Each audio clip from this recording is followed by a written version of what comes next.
Warmly welcome to Exploring Miracles. I'm exploring the text of the lessons in A Course in Miracles and doing my best to reflect on the lessons as I go with the text. And today we have come to lesson number 126. All that I give is given to myself.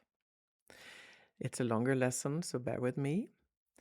Today's idea, completely alien to the ego and the thinking of the world, is crucial to the thought reversal that this course will bring about. We have been practicing this for a longer time, the thought reversal. And what is the thought reversal? It's the unlearning, it's the rewiring of our mind to let go of what we think we know. And just open ourselves and be willing to a new way of seeing things. So here we go. If you believed this statement, that this is a thought reversal, if you believe this statement, there would be no problem in complete forgiveness, certainty of goal, and sure direction. You would understand the means by which salvation comes to you and would not hesitate to use it now. So let's just do it. We are open to the thought reversal. So this is lesson just short about what this lesson, quite long lesson, and at first sight it can seem a bit abstract. Of course, it's a thought reversal, and maybe we have lived long. I have, and then we are used to our old way, and we can even be very attached to the old way of thinking. I will remind myself now about lesson number 19 because I have learned that lesson number 19 is woven into this lesson in a beautiful way. Lesson number 19, I am not alone in experiencing the effects of my thoughts. What did that actually mean? Lesson number 126 says, all I give to myself. All I give is given to myself. So lesson number 19 teaches us that our thoughts, they don't stay contained in us. My thoughts, they don't stay contained in me. They shape how I experience everything. And therefore, it has an effect on people and situations and on myself. Very important. And lesson number 126 now, it's an extension. It's what it means in practice is that because my thoughts extend outward, whatever I give, judgment or understanding, judgment or compassion, hate or compassion, love, um, love, irritation, patience, everything has an effect, and that is what I give out is what I end up experiencing myself. So put together, lesson 19 says that my thoughts have an effect beyond what I think, and they are shared, extended, and experienced even by others. But let's stay with ourselves here. I walk on the street and I round a corner, and there I see a person. Uh, let's say it awakens my attention, that person, in some way. A negative thought or a judging thought, whatever it has to do with, I experience it. I give away something, I experience it. It can seem so obvious, and so it's much better if it's full of light, and not a judgment. So I hope that made it less abstract. So what I create not only inside myself. It has an effect. So I will do my best to continue the lesson. I will jump a bit because we have 10 quite long paragraphs. Paragraph 3. I think it's a very important one. When we forgive, and here it is, quote unquote, so it's not the forgiving of the heart or the divine forgiveness, but it's the everyday forgiveness that at least I have done my best to apply on the world before.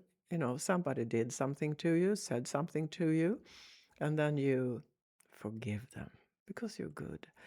This is about the forgiveness of the soul, the heart, the true love. So paragraph 3 points out this in a good example. I will read.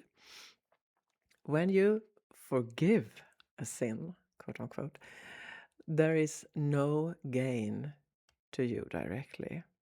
You give charity to one unworthy, merely to point out that you are better, on a higher plane than he whom you forgive. He has not earned your charitable tolerance, which you bestow on one unworthy of the gift, because his sins have lowered him beneath a true equality with you. He has no claim on your forgiveness. It holds out a gift to him. I forgive you, but hardly to yourself. So that's a very good, kind of tough example, because many, many, many of us, and I did, have lived in a world, in some kind of mindset where we are good if we forgive him, and all that. But we are leaving that now. No, I'm not saying it's bad, but it comes from a different place. So paragraph 4 helps a bit more.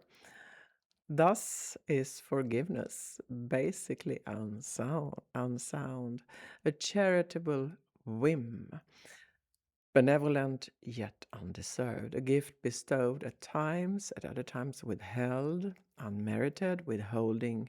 It is just. Nor is it fair that you should suffer when it's withheld. The sin that you forgive is not your own. Someone apart from you committed it.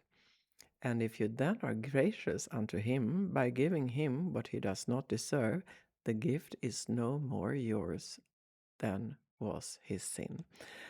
I have read this lesson and these paragraphs over and over and over again, not only to prepare for this video, but in my life.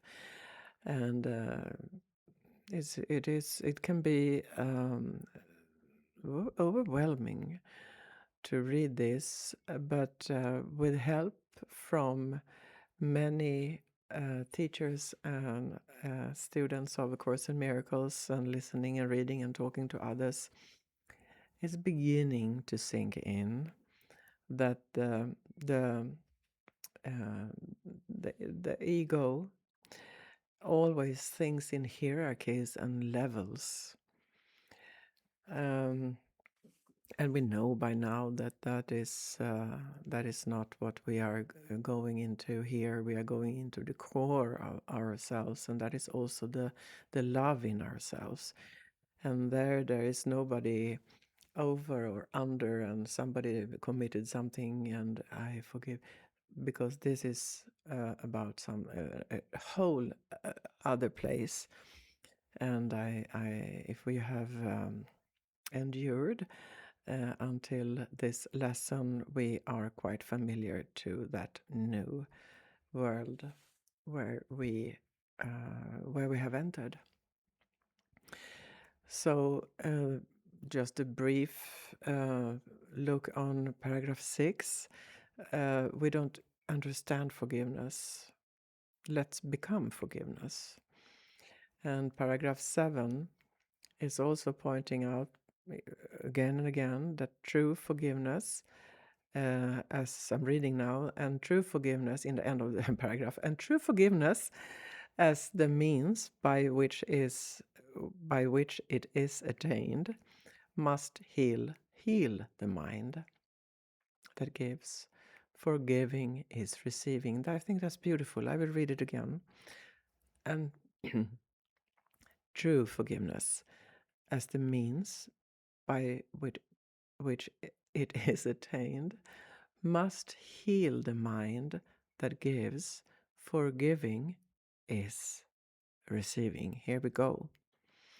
What remains as unreceived has not been given, but what has been given must be received. That's something to contemplate. And it's still there in the books for anyone to read again and again and again. That was beautiful. So we are in the end of the lesson. Today we try to understand the truth that giver and receiver are the same. You will need help to make this meaningful. Yes, we do. Because it is so alien to the thoughts to which you are accustomed. But the help you need is there. Give him, that's capital H, and we know who that is, Jesus Christ. Give him your faith today and ask him that he share your practicing in truth today. So we are not doing this alone. We have his company all along. And if you only catch a tiny glimpse of the release that lies in the idea that we practice today, this is a day of glory for the world. I love that. Give 15 minutes twice today to the attempt to understand today's idea. It is the thought by which forgiveness takes its proper place in your priorities. So we make forgiveness a priority here. It is the thought that will release your mind from every bar to what forgiveness means and let you realize its worth to you. It will release my mind from every bar to what forgiveness means and let me realize its worth to me. Last paragraph. I think it's not the last, it's almost almost there. Paragraph 10. In silence, close your eyes upon the world that does not understand forgiveness. So we just shut that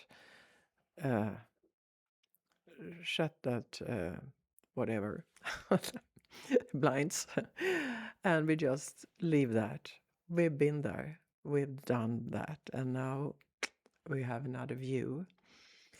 In silence, close your eyes upon the world that does not understand forgiveness and seek sanctuary in the quiet place where thoughts are changed and false beliefs laid by.